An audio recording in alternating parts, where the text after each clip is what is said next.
Hey there, internets. Welcome to From My Grandfather's Desk.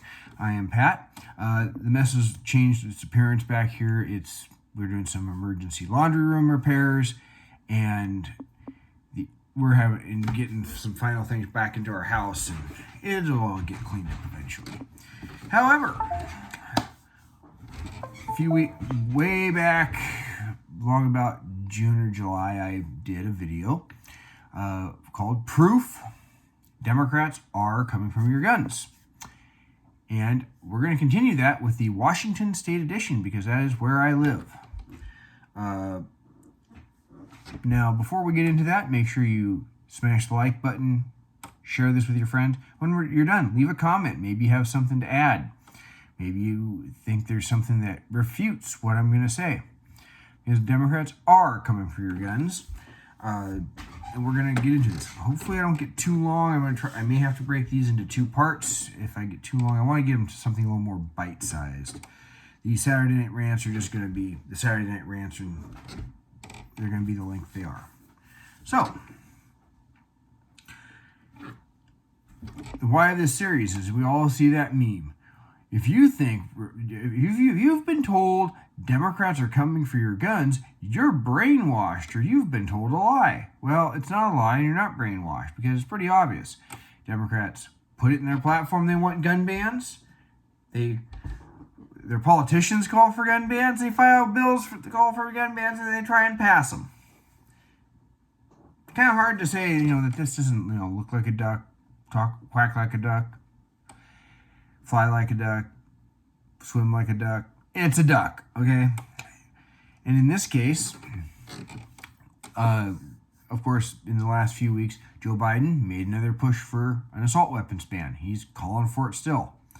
Why do they want to go after the assault weapons ban? A lot of the FUD types out there, not the fantards, that's different, but the FUD types, they will sit there and say, what do you need an AR-15 for? Well, because you need one, whatever your reason is. There is no one gun for all people in all situations. And not every gun is the right gun for some people.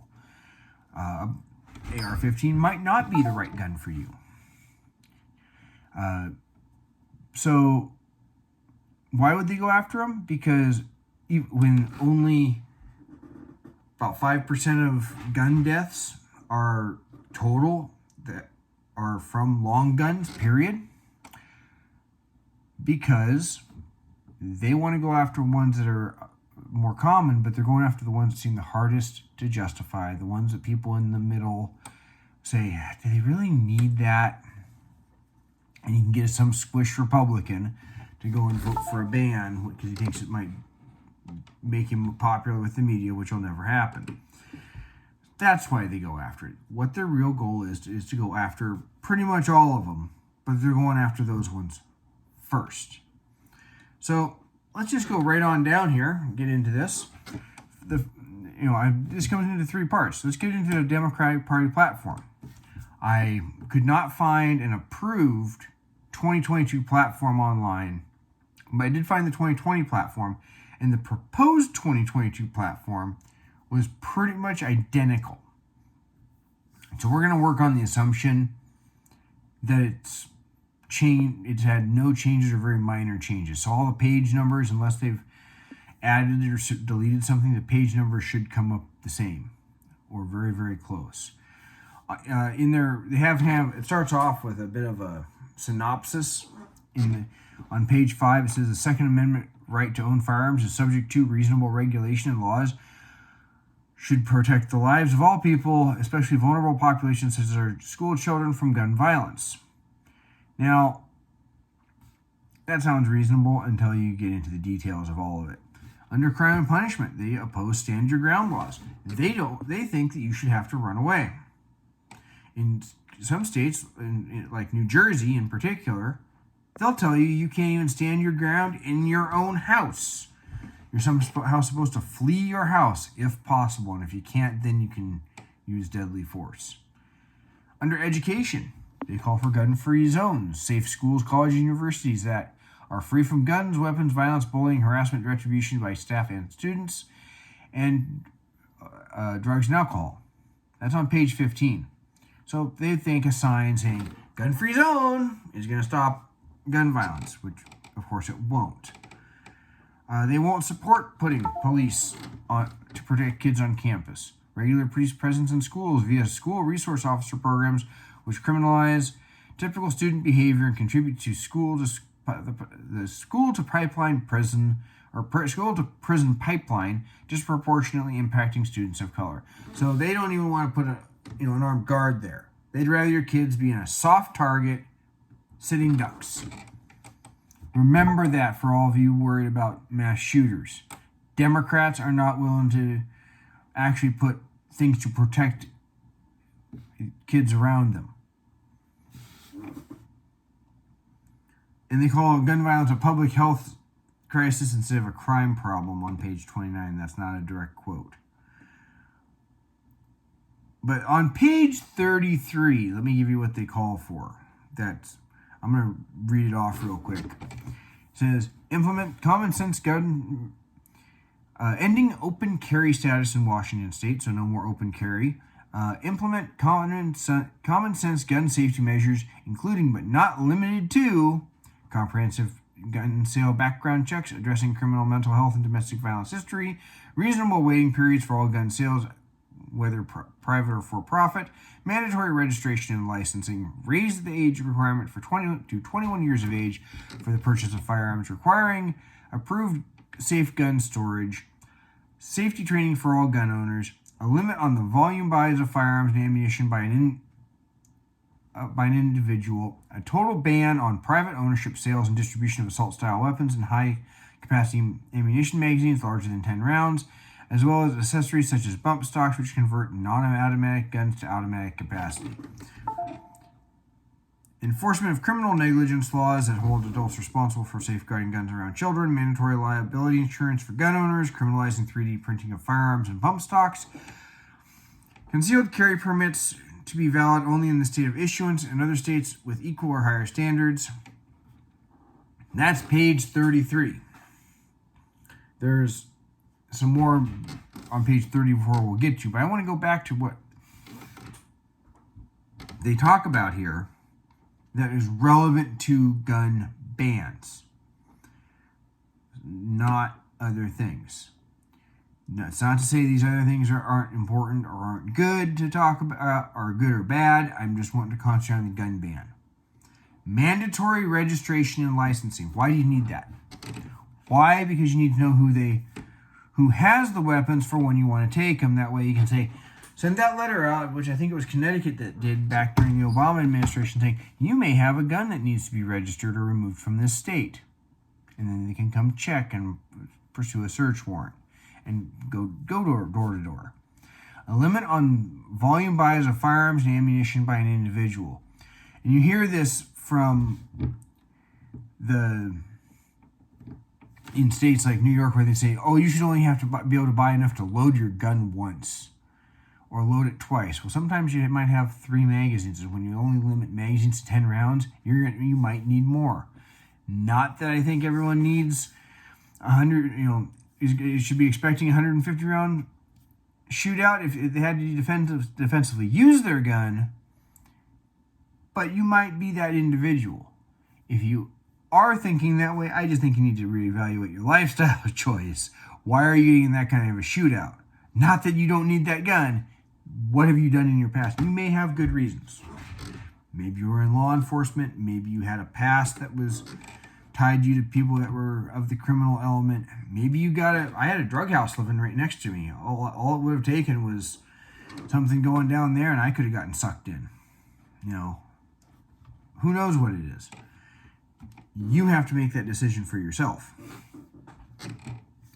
And it's no longer a drug house next door to me. I don't want to throw my neighbors under the bus there. But if you're a competitive shooter, you might go through a lot of ammunition. Maybe you have your own little private shooting spot.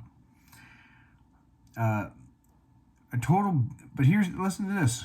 A total ban on private ownership, sales, and distribution of assault-style weapons and high-capacity magazines larger than 10 rounds. And then it goes into the other stuff. Total ban. Not a ban on the sale. That means that is Mr. and Mrs. Washingtonian, turn them all in. That is what they want. They say it right here.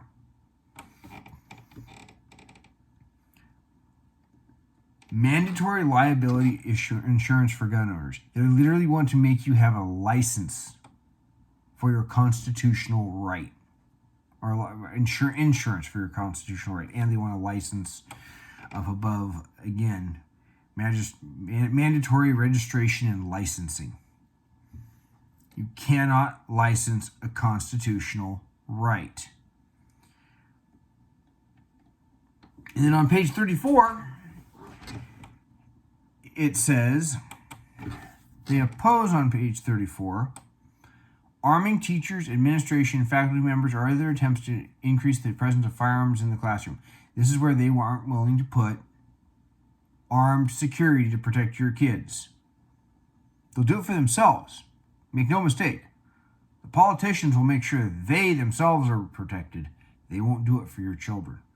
Resale of guns, and they oppose resale of guns by law enforcement, seized by law enforcement, which it could be too bad on a historical firearm, honestly. From their website that says legislative priorities, and then remember, this is all the Democratic Party, Washington State Democratic Party. Public safety and gun responsibility. Ban open carry at election offices and public official public meetings and public buildings. And they did pass that this last year. Treatment of Recovery Act to decriminalize possession of small amounts of drugs. Okay, the other one. Ban on the sale of military-grade weapons, modifying accessories, and ammunition to civilians. What's military-grade ammunition? That ball ammunition? Because that's pretty much your full metal jacket that everyone target practices with. They want to, again, talking gun bans here. And just because I live in Skagit County, because anyone that starts looking me up is going to find that out. I actually looked this up. I'm not going to do every county in the state or everywhere else, but it should be representative. It says they want to close the gun show loophole, which really doesn't exist. Gun registration, prohibiting certain individuals from gun ownership, including certain mentally ill individuals that are convicted of a violent crime and people with restraining orders, which is already the case. They're just talking. Mandating gun locks, limited access to children, regulating certain types of high-capacity guns and ammunition. Again, this is the time they say regulate. Making mandatory means for unlicensed gun sellers to do mental health and background checks, the cost of which is to be borne by the buyer, and passing extreme risk protection orders, which is your red flag laws. Requiring all gun owners to purchase firearm liability insurance to be developed by the state to cover all damages from irregular and unwarranted firearm use. Again, they want to make it a pain in the butt and a cost for your constitutional rights. To keep this digestible, because I'm at 13 minutes already, but that's just their platform.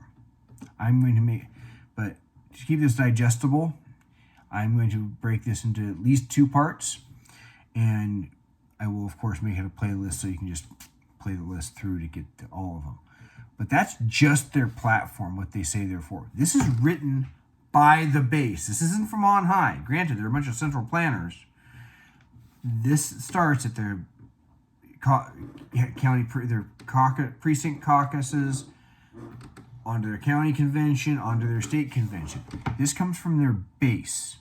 So that Democrat that says, oh, we're not after your guns. If they're an active Democrat and they're involved in their party, yes, they are. They are lying to you. So that's just their platform. Part 2 of this is going to concentrate on what their politicians say and the bills that they have passed.